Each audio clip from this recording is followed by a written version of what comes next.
Il a dit, quand on parle de Dieu, du divin, c'est tout ce qui concerne l'ordre transcendantal, si on peut utiliser ce terme, de l'académie, mais nous parlons de Dieu, ce qui est de divin, ce qui est spirituel. Et puis de deux, prenons le cas des religieux et des chrétiens. Rien ne se cache. Quand on prie là, c'est qu'on dit ça en français. C'est qu'on dit, on entend. On comprend. Donc, qu'est-ce qui est plus transparent que ce qu'on dit spirituellement au niveau chrétien? Nos prières sont en français. Nos prières, ce n'est pas caché, on le dit. Et même quand on se retrouve, on le dit. Quand on prêche, on entend, on le rend public. Bon, il y a quoi d'autre? C'est ce qu'on dit là. Il n'y a rien pour agresser. Il n'y a rien pour blesser. Il n'y a rien pour pouvoir faire du mal. Il n'y a que des explications et des compréhensions des choses spirituelles.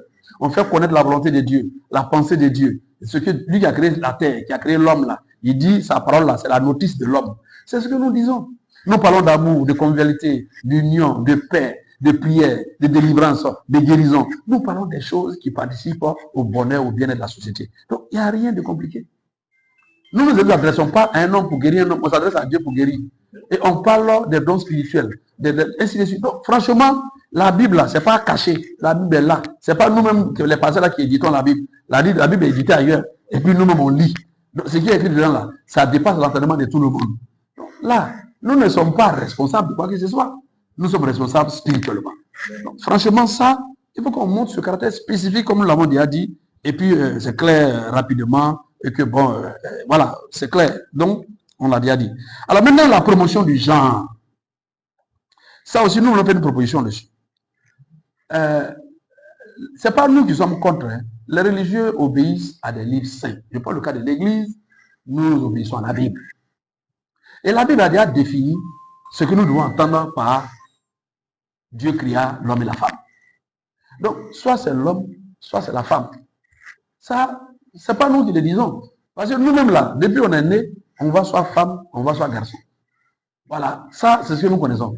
On voit qu'un homme s'est marié à une femme. Voilà, la femme s'est mariée à un homme. C'est ce que la Bible dit. Maintenant, nous savons que dans la Bible, il y a eu le feu qui est descendu sur des gens qui ont voulu être homosexuels. Pour nous faire comprendre que l'homosexualité est condamnée par Dieu. Et que Dieu nous dit d'obéir à sa parole. Nous aussi, nous condamnons ça. Mais donc, si maintenant, on nous dit d'accepter la promotion du genre, mais il y a des femmes même qui prêchent. Donc, on pense qu'à ce niveau-là, on est en phase. Il y a des servants de Dieu même qui prient, qui font on est en phase. Mais donc, je crois bien qu'il est mieux qu'il y ait le respect des règles bibliques ou des livres saints. Alors, pourquoi on peut imposer à Dieu les choses que Dieu n'aime pas? Donc, nous pensons que cette politique de genre, il est mieux que cela ne puisse même pas être vraiment conforme à, ou bien on nous impose. Non, la promotion des gens ne saurait être imposée aux églises. Voilà, nous, on fonctionne sur des critères de vocation spirituelle, sur l'appel divin et le strict respect de la Bible. À ce niveau-là, on ne peut pas évoluer sur ça. Une autre proposition, c'est qu'il faudrait être clair qu'on doit supprimer dans l'ordonnance toute obligation aux églises de se conformer aux conditions étatiques. Voilà, pour la réception des dons. Nous ne recevons pas les dons parce que nous ne sommes pas un démembrement de l'État. Si nous sommes un démembrement de l'État, alors acceptez-nous, donnez-nous carrément un financement. Il faut que nous ayons un budget de fonctionnement. À partir de ce moment-là, vous nous donnez un budget de fonctionnement, nous avons des financements, nous avons des subventions. C'est normal qu'on peut nous imposer des règles. Mais est-ce qu'on peut aller imposer ça à l'Église catholique? Non, on ne pourra pas le faire. Personne n'ira demander à l'Église catholique de pouvoir carrément de pouvoir faire la reddition de sa compte. Personne. Personne ne pourra le dire à l'islam. On nous demande de faire un rapport d'activité. Mais donc, le politique veut s'intéresser aux activités spirituelles alors. Est-ce que l'État s'intéresse aux activités spirituelles? Est-ce que l'État peut demander aux francs-maçons de faire le rapport de leurs activités? Demander aux marabouts de faire le rapport de leurs activités? Demander aux féticheurs de faire le rapport de leurs activités? Demander aux francs-maçons de faire le rapport de leurs activités? Demander à la Rose-Croix de faire le rapport de leurs activités? Demander aux bouddhistes de faire le rapport de leurs activités? Demander à toutes les religions ou des spiritismes ou de quoi que ce soit de faire le rapport de leurs activités? Est-ce que c'est possible? Même on peut demander aux sorciers de faire le rapport de leurs activités. On a tellement besoin de paix dans cette nation. Le garant de la paix ivoirienne, c'est Dieu. C'est lui notre dernier recours. Mais il ne faudrait pas amener ce Dieu-là à se décourager des Ivoiriens. Nous demandons pardon. Il ne faudrait pas qu'on aille vers ce Dieu, parce qu'il répond toujours. Et il répond de la manière la plus dangereuse. Non, nous demandons pardon. Demandons pardon. Les activités spirituelles, si vous avez constaté des actions belliqueuses, des actions non conformes à la Constitution et à l'objet des associations elles-mêmes, c'est normal. Nous sommes dans un pays de droit. On ne peut pas utiliser la religion pour faire quoi que ce soit. Vous pouvez venir chercher à savoir, il paraît que vous avez fait un programme, mais on a vu des substances qui sont circulées ces jours-là, on a vu ceci, c'est normal. Nous sommes d'accord. Mais on ne peut pas comme ça dans le quotidien. On va s'asseoir là, on fait un rapport, donc on va se transformer tous en bureaucratique. C'est-à-dire on va dévier notre vocation spirituelle, on va devenir une vocation administrative. On va chercher, au lieu de chercher les membres pour faire intercession, jeûne et prière, pour prier les gens, on va chercher les membres pour pouvoir faire dactylo, ou bien passer sur Internet, ou bien pour faire élus, dans tout moment. Mais qui va financer ce budget? Qui donne l'argent pour pouvoir faire les relus, pour pouvoir faire tout ça de façon privée? Qui va donner l'argent de tout ça? Non, on demande pardon. Il ne faudrait pas qu'on nous demande de faire des rapports d'activité, parce qu'on ne peut pas se soumettre à un rapport annuel, parce qu'il y a une séparation entre l'Église et l'État. Ça, il faut éviter les lourdeurs de fonctionnement au niveau des églises. Il faut éviter ça, parce que ça va nous dévier de notre vocation. Ça ne sera pas bon, ainsi de suite. Alors, on nous demande aussi, effectivement, qu'il faut encadrer l'intervention de tout ce qu'on appelle l'extérieur. Ça a été développé par les autres, mais l'autre ici veut parler d'un élément qui n'a pas été trop développé. Oui, parce qu'on nous demande que si tu appelles quelqu'un de l'étranger, il faut rapidement aller avoir une autorisation préalable, ou bien il faut chercher à te soumettre à certains principes pour qu'il puisse en avoir. Mais ok, nous sommes d'accord. Mais est-ce que nous connaissons, pour certaines religions, même ceux qui viennent? Est-ce que nous connaissons ceux qui viennent? Il y a des associations, on ne sait même pas qui vient, qui s'en va. C'est parce que nous sommes transparents. Mais nous sommes des enfants de lumière. C'est pour ça que tout ce que nous faisons, nous connaissons. Est-ce que nous connaissons tous ceux qui visitent la franc-maçonnerie et qui retournent la franc-maçonnerie? Est-ce que nous connaissons ceux qui visitent la Rose-Croix et qui retournent la Rose-Croix? Est-ce que nous connaissons tous les marabouts qui rentrent dans ce pays et qui ressortent dans ce pays? Les activités des marabouts? Est-ce que nous connaissons les médiums qu'on envoie dans les hauts palais et qui retournent? Les activités, ce qu'ils font? Est-ce que nous connaissons? Non. Non. Nous sommes au centre tellement transparents qu'il faut que les autres fassent comme nous un peu. Si les autres peuvent faire comme nous, je pense qu'on serait sur le même pied d'égalité. Mais les autres ne font pas comme nous. Et on nous dit, non, il va falloir que nous puissions nous conformer. Bon, écoutez, ça, nous demandons pardon. Si quelqu'un vient de l'étranger, c'est parce que nous ne voulons pas cacher ceux qui viennent de l'étranger. Nous les faisons connaître par des publications, par des affiches, par des spots. Nous, on est tellement transparents qu'on les fait connaître. Pour que si ce sont des hommes belliqueux, si ce sont des individus à des moralités douteuses, vous avez l'opportunité de checker, de comprendre déjà. Nous, on est transparent. On dit, on fait venir un homme de Dieu de l'étranger. Mais on explique. Voici celui-ci. Mais vous pouvez nous appeler pour dire c'est vrai. Vous l'appelez. Mais selon nos réseaux d'enseignement, selon ce que nous avons, voilà ce qui est reproché à tel. Voilà sa situation. Nous vous demandons de changer. On sait qu'on est en symbiose. On sait que vous voulez nous aider. Parce que nous venons pour la prière. Et vous voulez que Dieu nous exauce. Pour ne pas faire venir des éléments dont on ne sait pas souvent, les dernières heures de la vie. On peut comprendre. Mais vous demandez avoir un truc préalable. Okay. Mais il faut l'étendre à toutes les associations, même politiques. Ah non, oui. Puisque la politique, les politiciens, c'est une association.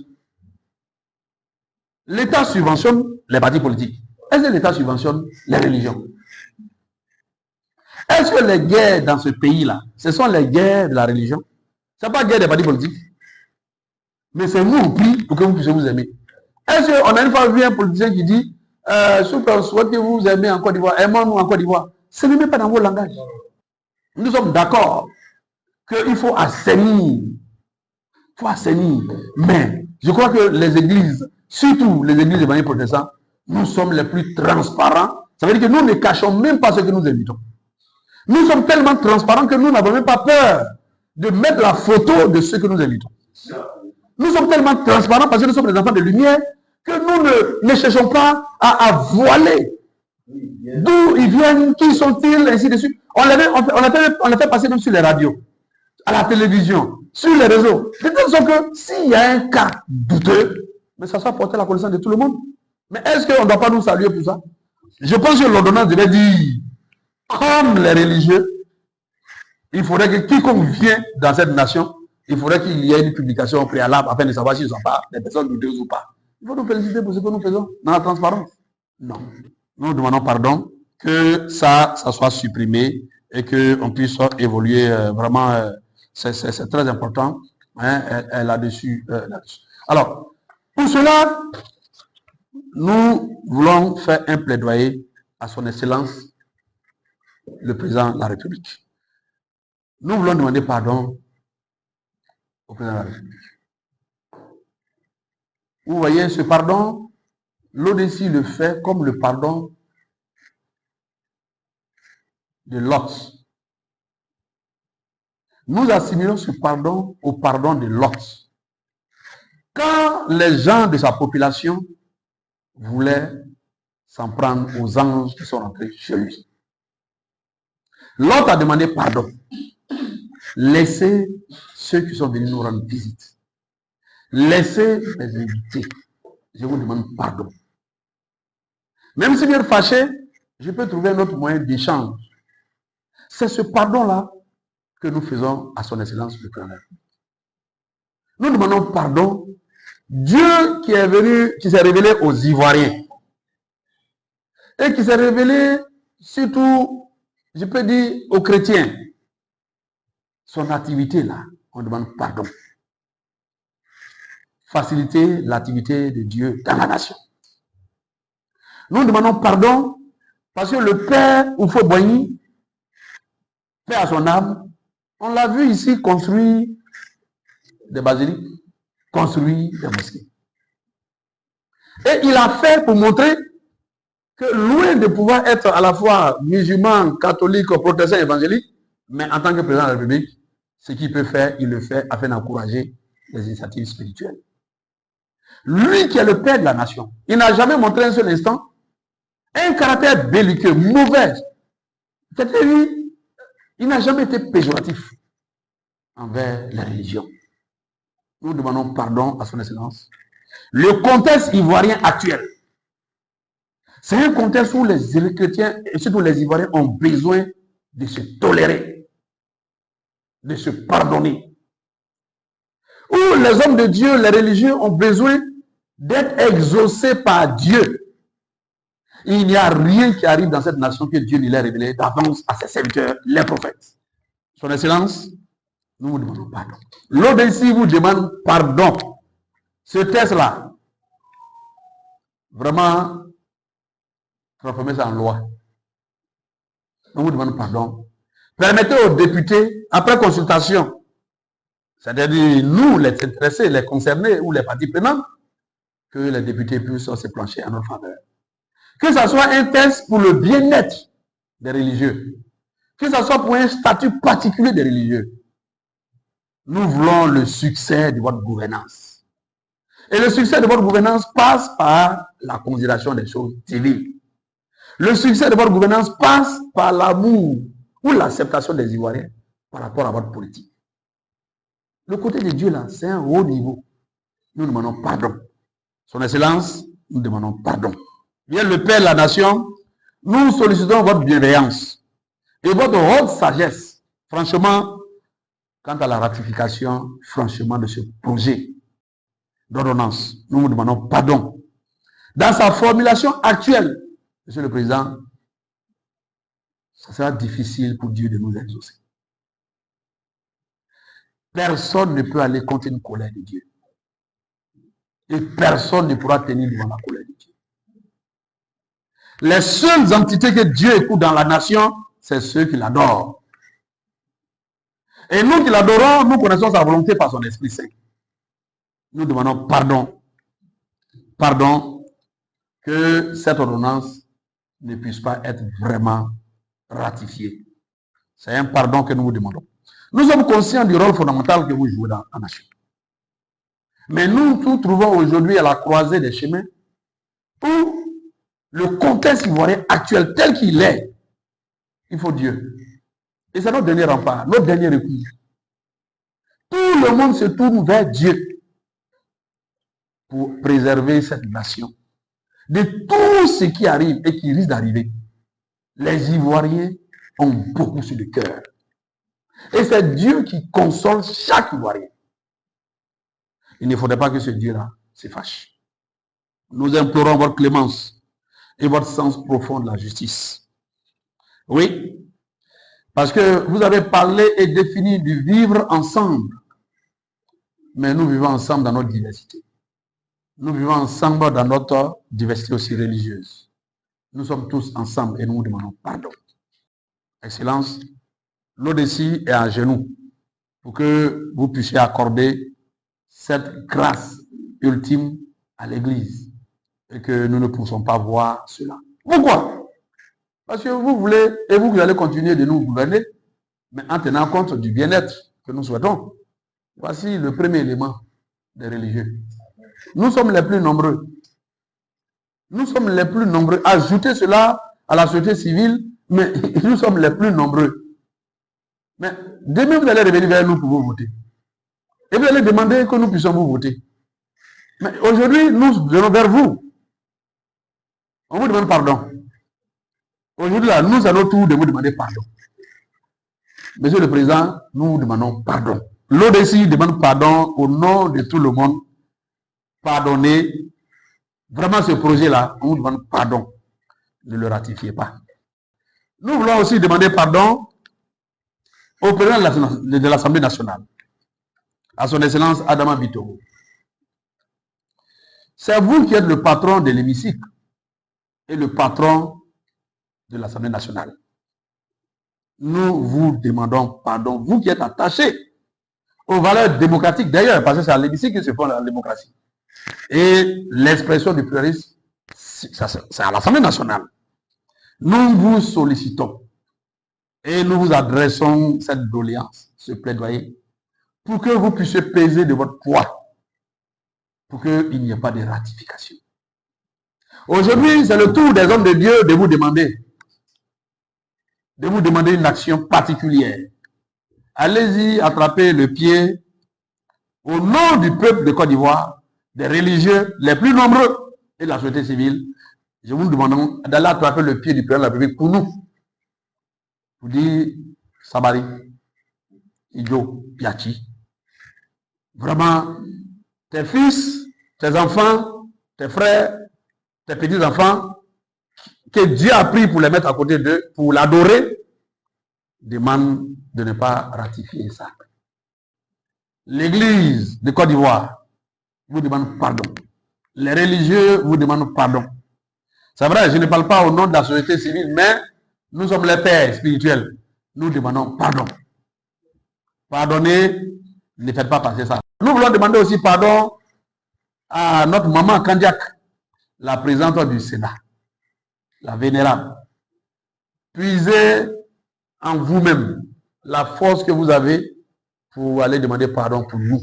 Nous attrapons vos pieds, allez demander pardon à son Excellence, le président de la République, que l'ordonnance là, vraiment, ça ne passe pas. On demande pardon. Que cela revienne et qu'il soit mis des commissions de réflexion et que les religieux puissent produire, proposer ce qui est conforme à ce qui est spirituel. Et que ensemble, vous qui travaillez pour les choses politiques, nous pour les choses spirituelles, et que main dans la main, nous avançons dans ce pays-là. Nous demandons pardon. Nous voulons demander aussi au ministre de l'Intérieur, en charge de la sécurité. Lui qui est notre ministre de tutelle, le ministre va nous demander. C'est vous qui êtes notre patron. C'est vrai que vous êtes bien placé pour expliquer aux autorités, au gouvernement, le rôle des religieux dans la nation. Nous vous demandons pardon d'aller toucher encore davantage, de vous associer afin que cette ratification-là n'ait pas lieu. Nous vous demandons pardon, monsieur le ministre en charge de la sécurité, qu'il en soit ici du ministre en charge de l'économie et du plan qui s'était associé aussi dans la proposition de ce rapport. Nous demandons pardon que vraiment ces plaidoyers-là puissent avoir vraiment gain et cause. Et enfin, le ministre en charge des Finances et du Budget. Nous demandons pardon. Enfin, je veux aussi demander pardon à Madame la Première Dame. C'est les mamans qui touchent le cœur de les papas, de leurs maris. Nous allons demander pardon à Madame la Première Dame. Vraiment, si elle parle, on sait qu'elle ordonnance, ça ne va pas passer. Nous lui demandons pardon. De toucher le cœur. On dit ce que femme veut, Dieu veut. Donc nous demandons pardon à Madame la Première Dame. Et nous sommes de cœur avec elle. Comme nous avons été de cœur avec toutes les Premières Dames. L'ODC est de cœur avec les Premières Dames. Et toutes les mamans en Côte d'Ivoire. Nous demandons que la grâce de Dieu soit sur toutes nos mamans en Côte d'Ivoire. Que la paix de Dieu soit sur toutes nos mamans en Côte d'Ivoire. Et que nos mamans soient consolées par Dieu. Que la paix soit sur nos mamans. C'est nous les hommes qui on fait palabre et puis c'est les mamans qui prennent les pots cassés. C'est nous les hommes, on se blesse, c'est les mamans qui prennent les pots cassés. Nous demandons que Dieu console le cœur de la Première Dame. Et qu'elle ait la force en cette période à aller toucher son époux, qui est le président de la République. Que cette ordonnance-là, vraiment, ne passe pas. Qu'il puisse retirer vraiment son ordonnance. Et que Dieu sera reconnaissant pour avoir agi comme Esther. Pour que quelque chose qui peut priver un peuple de sa communion à Dieu ne soit pas l'élément pour amener Dieu à agir dans la nation. Et les femmes voient souvent loin. Voilà pourquoi maman Dominique, en ma qualité de président de l'Ordre de l'Île Côte d'Ivoire, nous vous demandons pardon d'agir et de permettre que les pasteurs, les religieux, les organisations de la société civile, tout le monde se retrouve heureux. Et que par cette ordonnance soit mis en route l'occasion de se pardonner en Côte d'Ivoire.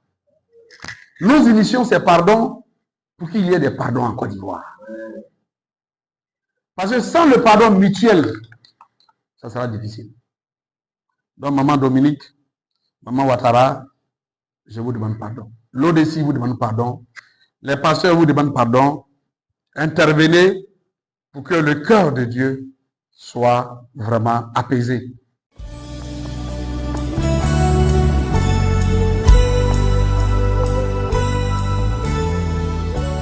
Nous voulons demander pardon au président de la République. Vous voyez, ce pardon, l'ODC le fait comme le pardon de Lot.